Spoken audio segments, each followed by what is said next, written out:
그래서 거기 처음 나오는 귀절이 지도문안 유형간택, 단막증에 통연명백 이렇게 진행이 되죠. 지극한 도는 어렵지 않으니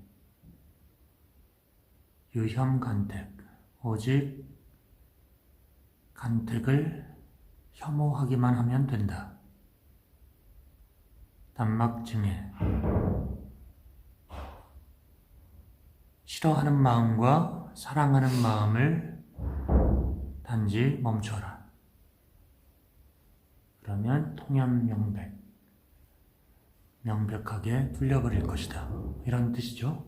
이게 옛날부터 굉장히 핵심을 꿰뚫는 말이라고 생각을 해왔습니다. 옛날에 어떤 고사를 들었는데 어느 집안에서 아버지도 깨닫고 어머니도 깨닫고 자식도 깨달아서 아버지가 말씀하시길 깨달음이란 참으로 쉽다. 목욕하다가 코 만지는 것만큼 쉽다. 그렇게 얘기를 했다고 합니다. 그러자 어머니가 아니다. 깨달음은 너무나 어렵다. 그러자 자식이 아니다. 깨달음은 어려운 것도 아니고 쉬운 것도 아니다. 라고 얘기했다고 합니다. 근데 우리가 일반적으로 생각할 때는 두 번째 어머니의 말에 집중을 하게 되죠. 깨달음이 어렵다고. 그거는 진짜 도인들이나 깨닫는 것이고 성철 스님이나 깨닫는 것이고 나는 어려울 것이다 이렇게 생각하잖아요.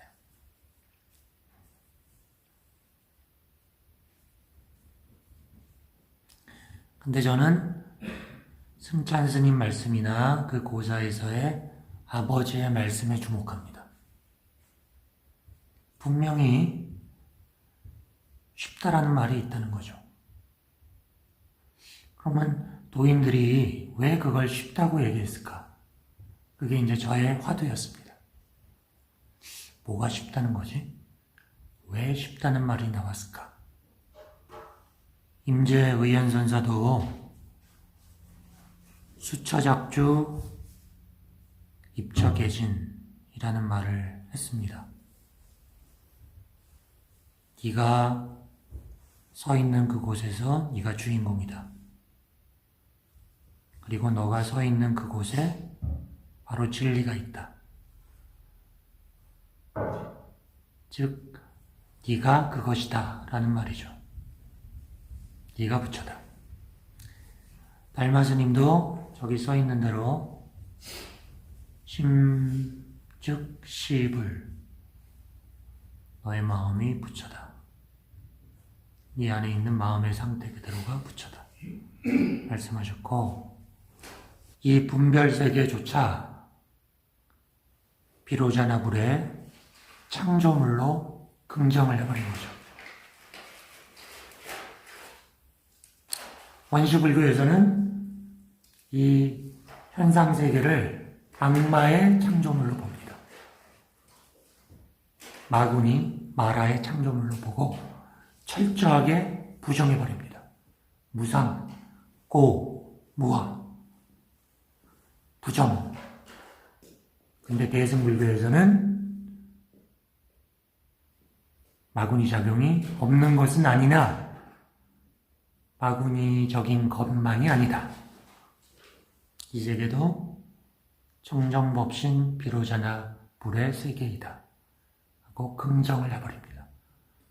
그래서 버려버리지 않고 돌려서 상락아정으로 인식해버리면 이 자리가 피안이 되어버립니다. 색을 공으로 직관한 것입니다.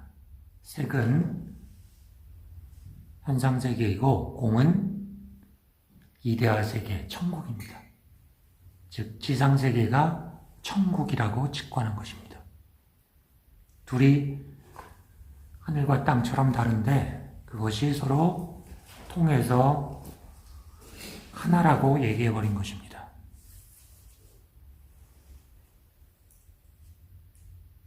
사람들이 육조 스님에게 물었습니다. 오조 스님이 뭘 가르치더냐?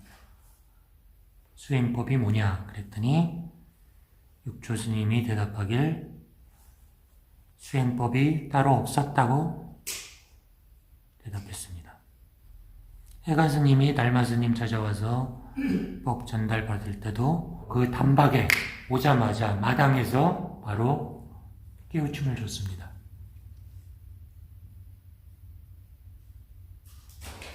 이렇게 선불교의 근본 정지는 언어도단, 힘신상인, 즉시 바로 들어가는 가르침의 세계입니다.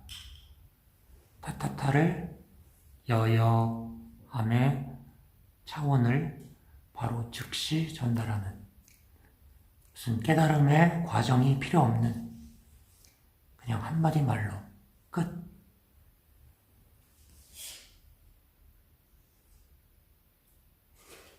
구름을 점차 해체시켜서 푸른 하늘을 만들 자가 아니고 그냥 저 구름 사이에 푸른 하늘을 봐, 저게 붙여야 그렇게 한마디로 끝내버리는. 그래서 견성이라고 하는 것은 내가 생각, 감정, 오감 그리고 몸이 아닌 그 이면에 진공묘유, 바탕의식이라는 것을 직관하는 것, 그것이 견성이라고 생각합니다. 그렇게 할 때 전체 게임의 구조를 파악하게 됩니다. 근데 얼마나 쉽습니까? 저 구름 사이에 저 파란 하늘이 너야 그러면 그걸 받아들이기만 하면 되지 않습니까? 파란 하늘이 나야. 그래, 나 파란 하늘이야. 끝. 그게 깨달음인데 그렇게 쉬운데 왜 또 어머니는 어렵다고 했을까요? 몇 생을 거쳐도 못 깨닫는다는 말이 왜 나왔을까요? 쉬운데 왜 수백 생을 거쳐서도 못 깨닫죠? 그것은 바로 그 먹구름과 동일시를 스스로 해버리기 때문입니다.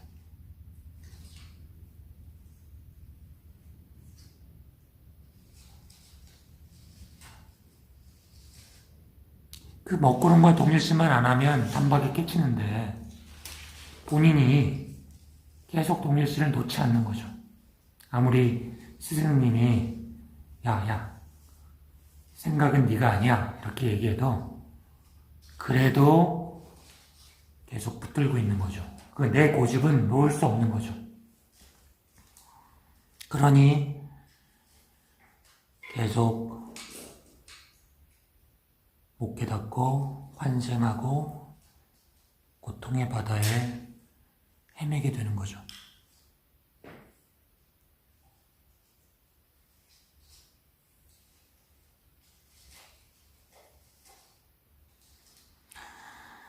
그래서 이것은 쉽기도 하고 어렵기도 하다. 나의 지식, 가치관, 나의 생각의 틀, 고정관념, 나의 확신, 신념, 그거를 못 버리거든요, 우리는.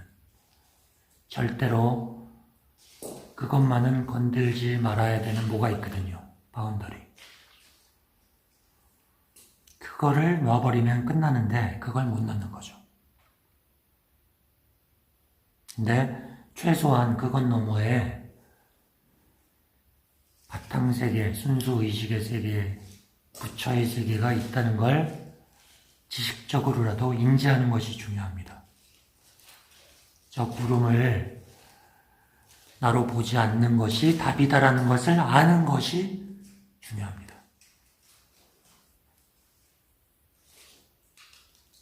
그리고 그것을 점점 더 확인해 나가서 점점 더 확신하게 되면 그때 우리가 남들도 왜 고생하는지를 알게 되고 거기서 우리가 저 세계로 저 깨달음의 차원으로 같이 가자라고 하는 보살도가 시작이 됩니다.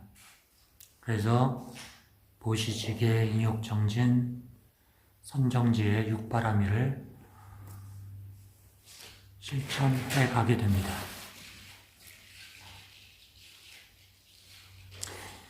제가 또 참고한 책이 에카르트 톨레의 책인데 에카르트 톨레도 유사한 말을 했습니다.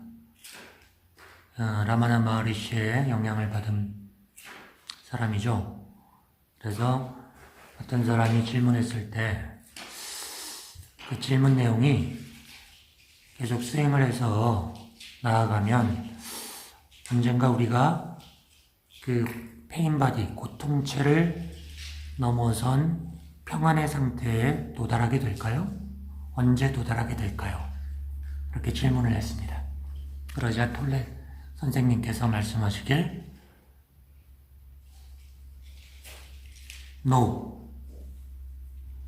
도달할 수 없다. 그게 무슨 말일까요?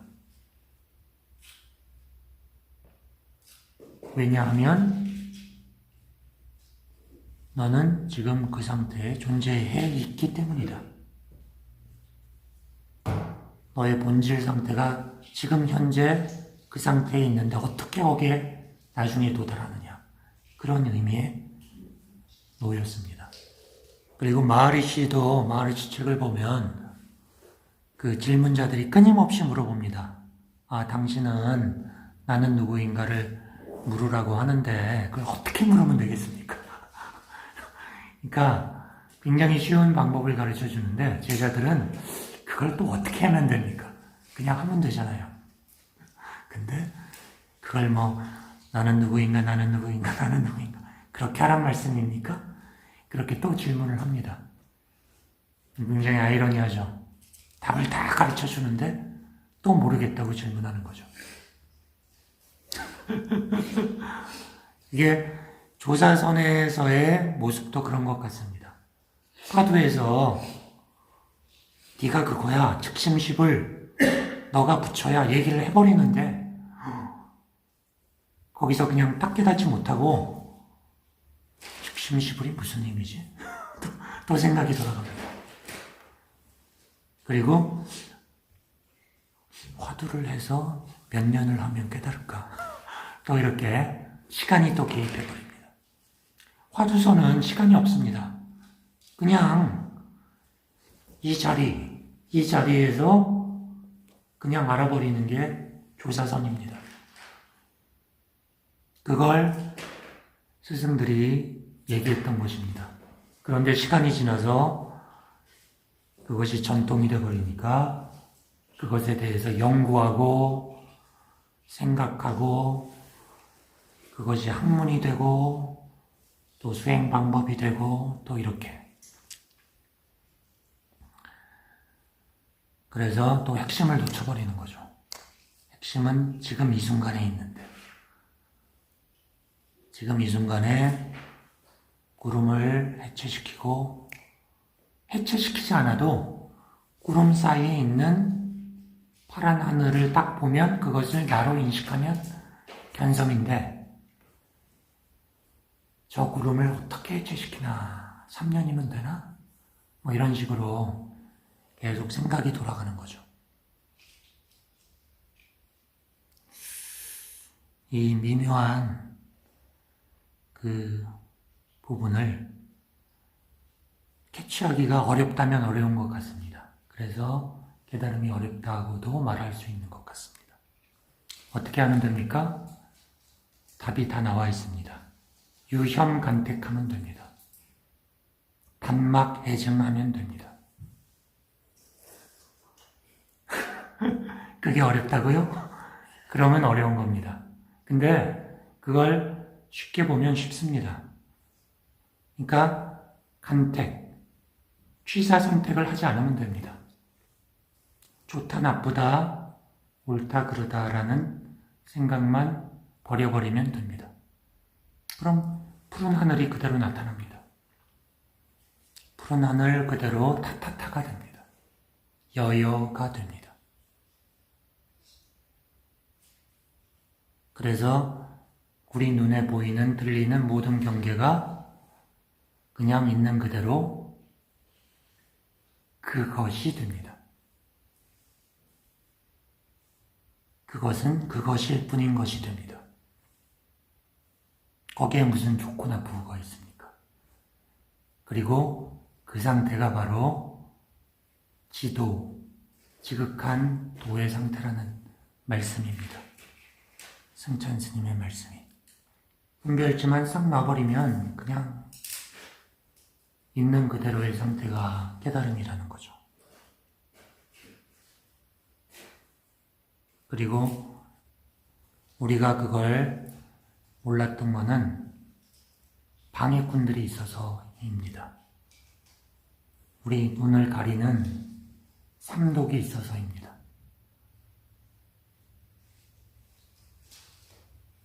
그 삼독은 우리를 착각하게 만듭니다. 우리의 신념이 진리라고 믿게 만들어버립니다. 나의 보는 틀이 그게 절대적인 진리다라고 생각하게 만들어버립니다. 그래서 그것에 반대되는 어떤 말이 나올 때 그거에 저항하게 되는 걸 것입니다. 그래서 달마대사 같은 저런 비정상적으로 보이는 분들이 나타나서 네가 그것이야 이렇게 말하면 뭔 소리야 하면서 이게 남 얘기가 되어버리는 그런 현상이 일어나는 거죠. 그래서 성철 스님이나 깨닫는 것이 뭘 내가 깨달아. 나는 다음 생을 기대해야지. 뭐 이런 식의 논리가 나타나는 거죠.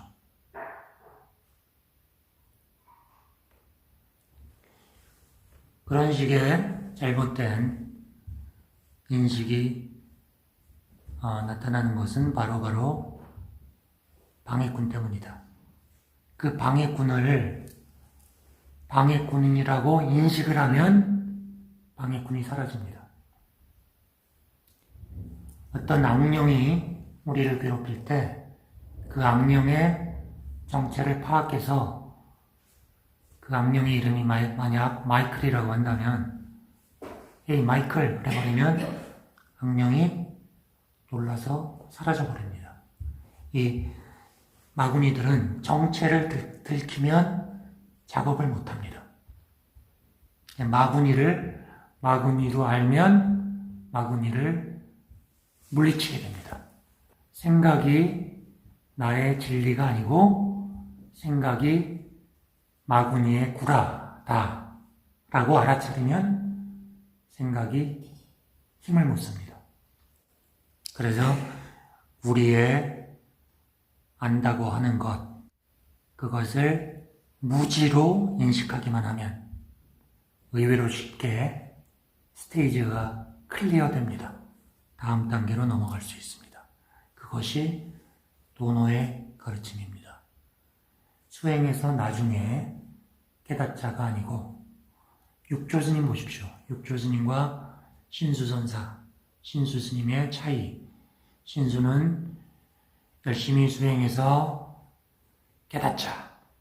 수행 열심히 하자. 그게 신수의 가르침이었지 않습니까? 그런데 육조스님은 그렇게 하면 못 깨닫는다. 거기서 속임수에 걸려드는 것이다. 수행이라는 것 자체를 넘어서야 된다. 그래서 바로 이 순간 돌입해 들어가야 한다. 라고 말을 했고 우리는 해능 스님의 가르침을 정통으로 받아오고 있지 않습니까? 그 조사선의 그 핵심 가르침은 그렇게 파워풀한 것이라고 볼 수 있습니다. 고정관념, 전제 생각들을 내려놓는, 즉 간택과 증애를, like와 dislike를 내려놓는 이런 수행을, 이런 알아차림을 하도록 합시다. 간택과 증애를 내려놓도록 합시다.